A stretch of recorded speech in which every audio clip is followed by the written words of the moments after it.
आज की कहानी का नाम है दोस्ती। तो दोस्तों, कहानी शुरू होती है एक तालाब से जिसमें बहुत सारे पक्षी, जलीय जीव और सारस रहा करते थे। उसी तालाब पर 4 दोस्त, जिसमें से एक सारस, एक मछली, एक केकड़ा और एक कछुआ भी रहा करते थे। सारस का नाम सारू था, मछली का नाम मीनी, केकड़े का नाम केकू और कछुए का नाम टुक टुक था। ये चारों बहुत अच्छे दोस्त थे। इनकी दोस्ती काफी पुरानी थी। ये चारों आपस में ही खूब बातें किया करते थे और ज्यादातर समय साथ ही रहते थे और जरूरत पड़ने पर वो तालाब के सभी जानवरों की मदद भी करते थे।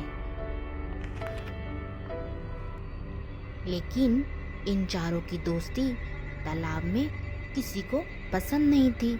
सब इन चारों को साथ देखकर जलते थे और उन्हें ऐसा लगता था कि ये चारों दोस्त क्यों हैं, ये चारों इतने सालों से साथ क्यों हैं, बाकी तालाब के सभी लोगों की तरह इनकी दोस्ती अभी तक टूटी क्यों नहीं है। और इन चारों को खुश देख देख कर ही तालाब के सभी जानवर दुखी रहते थे और दिल से चाहते थे कि इन चारों की दोस्ती भी टूट जाए, वो चारों भी अलग अलग रहने लग जाएं, जैसे तालाब के बाकी जानवर रहा करते थे। अब एक दिन सारू, केकू, मिनी और टुक टुक साथ मिलकर बातें कर रहे होते हैं। तब मिनी बोलती है, दोस्तों, पता नहीं क्यों तालाब के बाकी सभी जानवर हम चारों को साथ देखकर पसंद नहीं करते हैं। हम चारों तो सबकी जरूरत पड़ने पर बहुत मदद भी करते हैं और उनसे अच्छे से बातें भी करते हैं। तब केकू कहता है, ये तो किसी हाल में खुश नहीं है। इनकी मदद करो तब भी दुखी और ना करो तब भी दुखी। फिर टुनटुन कहता है, छोड़ो दोस्तों, हमें क्या करना है, हम तो सिर्फ हम चारों से मतलब रखना चाहिए। तब सारू कहता है, सही कह रहे हो, ये किसी भी तरह से खुश रहने की कोशिश नहीं करते हैं, तो इसमें हम क्या कर सकते हैं। और इसी तरह उनकी दोस्ती चल रही थी और वो रोज बातें करके अपने अपने घर चले जाते थे। अब एक दिन जब सारू, केकू, टुक टुक तीनों बातें कर रहे थे तो तालाब में उन्हें एक नाव आती हुई दिखाई देती है। उस नाव में 2 मछुआरे थे। उनके हाथ में मछली पकड़ने वाला जाल था और वो तालाब में मछली पकड़ने आए थे।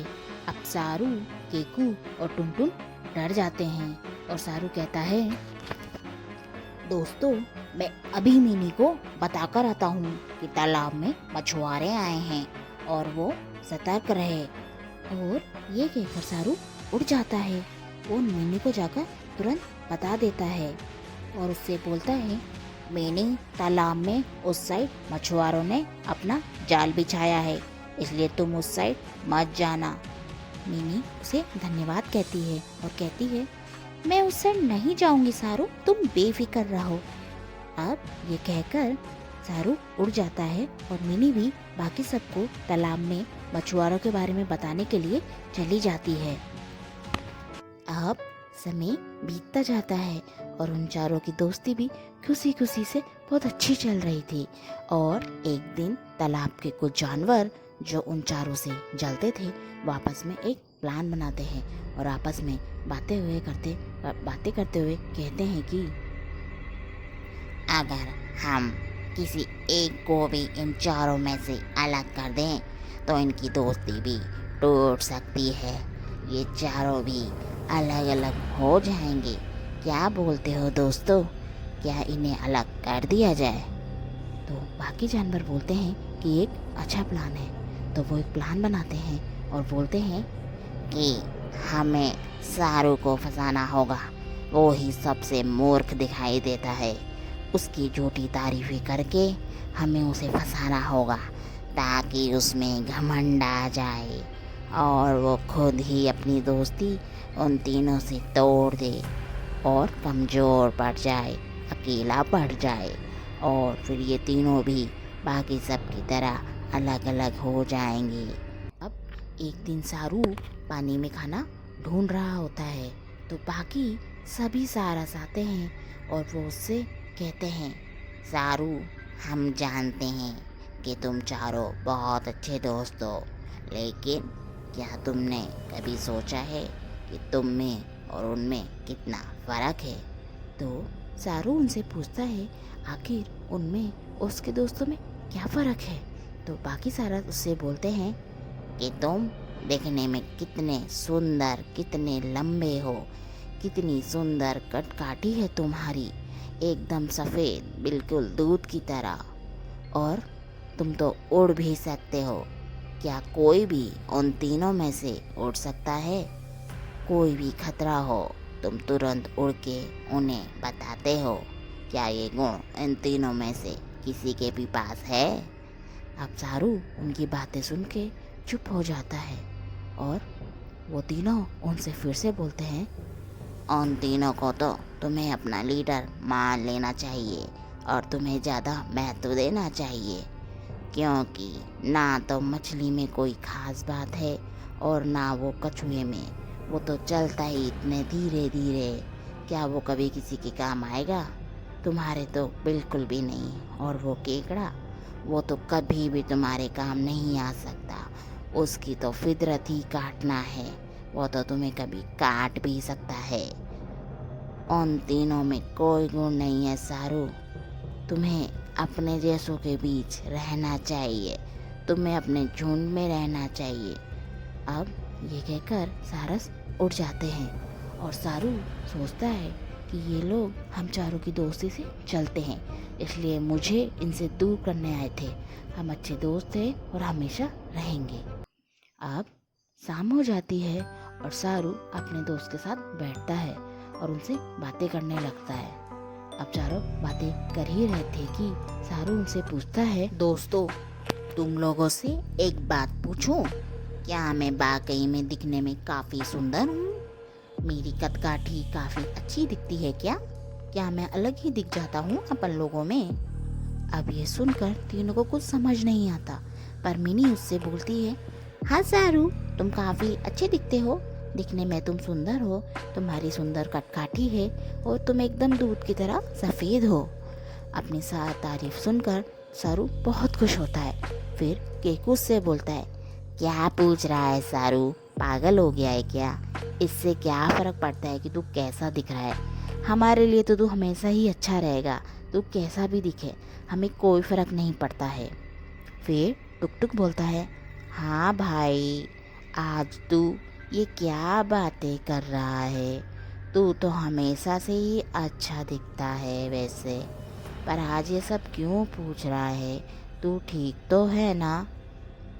अब सारू बोलता है, ऐसे ही, चलो मैं जाता हूँ, मुझे और भी कई काम हैं। और ये कहकर वो उड़ जाता है। और अब सारू एक पेड़ पर बैठकर सोचने लगता है कि वो तीनों जानते हैं कि मैं उन तीनों में कितना अच्छा दिखता हूँ, उन तीनों से कितना अलग दिखता हूँ, पर वो तीनों इसे मानते नहीं हैं। उसे तो वाकई में उनका लीडर होना चाहिए, क्योंकि वो उन तीनों से सबसे अच्छा और सबसे अलग दिखता है और उसमें तो काफ़ी गुण भी है जो उन तीनों में नहीं है। अब धीरे धीरे सारू को लगने लगता है कि उसके दोस्त उसके गुणों की और उसकी कदर नहीं करते हैं। उनके लिए ये कोई मायने नहीं रखता है कि उसमें कितने गुण हैं। अब वो अपने दोस्तों से कम बातें करने लगा था, कम बोलता था। अब वो पहले की तरह ना हंसता था, ना बातें करता था और जल्दी ही उड़ जाता था। और अब वो दूसरे सारसों के साथ ज़्यादा समय बिताता था। उसके दोस्त अब ये समझ गए थे कि सारू अब जल्दी उड़ जाता है और कम बातें करता है, चुप चुप रहता है। वो तीनों आपस में ही बातें करके बोला करते थे कि आखिरकार सारू को हो क्या गया है। एक दिन जब वो चारों बातें कर रहे थे तो मिनी उससे पूछती है, सारू, आजकल तुम हमारे साथ कम रहते हो, बातें भी कम करते हो और जल्दी चले जाते हो, क्या बात है? फिर सारू बोलता है, नहीं, ऐसा तो कुछ नहीं है मिनी। फिर केकू बोलता है कि मिनी सही कह रही है सारू, तू आजकल कम बोलता है और अब तू जल्दी चला जाता है और अब तू पहले की तरह बातें भी नहीं करता है। फिर टुनटुन कहता है, क्या बात है सारू? कोई बात तो है जो तुम्हें परेशान कर रही है। तुम ठीक तो हो सारू? आजकल तुम बड़े चुप चुप से दिखते हो। फिर सारू बोलता है, मुझे तुम तीनों से एक बात पूछनी है। क्या तुम तीनों को वाकई नहीं लगता है कि अपन चारों में मैं सबसे अलग दिखता हूँ? मैं एकदम सफ़ेद, सुंदर, लंबी कटकाठी का हूँ और मैं तो उड़ भी सकता हूँ। तुम तीनों में से कोई नहीं उड़ सकता है। मेरे इतने सारे गुण तुम्हें दिखाई नहीं देते हैं और मैंने तो एक बार उड़कर मिनी की जान भी बचाई थी। क्या तुम तीनों को नहीं लगता है कि मुझे इस ग्रुप का लीडर होना चाहिए? पर तुम लोग तो मेरी बिल्कुल कदर ही नहीं करते हो और ना मेरी गुणों की कदर करते हो। इस पर मिनी कहती है, सारू, जान जरूर बचाई थी और मैंने तुम्हें धन्यवाद भी दिया था, पर ये तो तुम्हारा फर्ज था। हम दोस्त हैं सारू, ये कोई बड़ी बात नहीं है। अब केकू बोलता है, सारू तू पागल हो गया है। अब तू इस तरह की बातें करेगा? ये सब भी कोई याद रखने वाली बातें हैं? हम सब दोस्त हैं सारू, एक दूसरे के लिए हमेशा जो बन पड़ेगा हमेशा करेंगे, लेकिन इस तरह याद नहीं रखेंगे। अब सारू को गुस्सा आ जाता है और वो वहाँ से उठ जाता है। 2-3 दिन बीत जाते हैं और सारू अपने दोस्तों से बातें करने नहीं जाता है और इस दिन और इसी तरह दिन बीत रहे थे। अब सारू बहुत कंफ्यूज हो चुका था, बहुत ही असमंजस की स्थिति में था कि आखिर उसे हो क्या गया है। उसके नए दोस्त जो दूसरे जानवर थे और सारस थे, सारू से वो कम ही बात करते थे और उससे दूर दूर रहा करते थे। सारू भी उनसे बात नहीं करता था क्योंकि उसका उनसे बात करने का मन ही नहीं करता था। और उसके पुराने दोस्त जो उस पे जान छिड़कते थे, जो उसको इतना प्यार करते थे, जिनके साथ उसे बहुत अच्छा लगता था, वो उनके पास नहीं जा पा रहा था क्योंकि सारू ने उन लोगों को इतना बुरा बुरा बोल दिया था कि अब सारू की हिम्मत नहीं हो रही थी कि वो उन तीनों का सामना कैसे करे। अब सारू अपने आप में ही खोया खोया सा रहने लग गया था। उसे अपने दोस्तों की बहुत याद आ रही थी। अब उसे महसूस होने लगा था कि उसने सब कुछ खो दिया है, अपने दोस्त, अपनी जिंदगी, अपनी खुशियाँ, सब कुछ। अब वो कहीं नहीं जाता था। अब वो एक पेड़ की डाली पर या तालाब के किनारे गुमसुम सा चुपचाप बैठा रहता था। इसी तरह दिन बीत रहे थे। अब कुछ दिन बीत जाते हैं। अब सारू उन तीनों से मिलने नहीं जाता है तो उन तीनों को सारू की चिंता होने लगती है। वो उसे ढूंढने निकल जाते हैं और वो देखते हैं कि सारू एक पेड़ के नीचे चुपचाप गुमसुम सा बैठा हुआ है। अब मिनी और टुकटुक उसे देख ही रहे थे कि मिनी देखती है कि एक बाघ की नज़र सारू पर है और टुकटुक को भी पता चल जाता है कि ये बाघ किसी भी टाइम सारू पर हमला कर सकता है।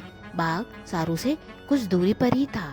अब मिनी सारू को आवाज़ लगाती है पर सारू नहीं सुनता है। अब टुकटुक और मिनी को कुछ समझ में नहीं आता है कि वो क्या करे।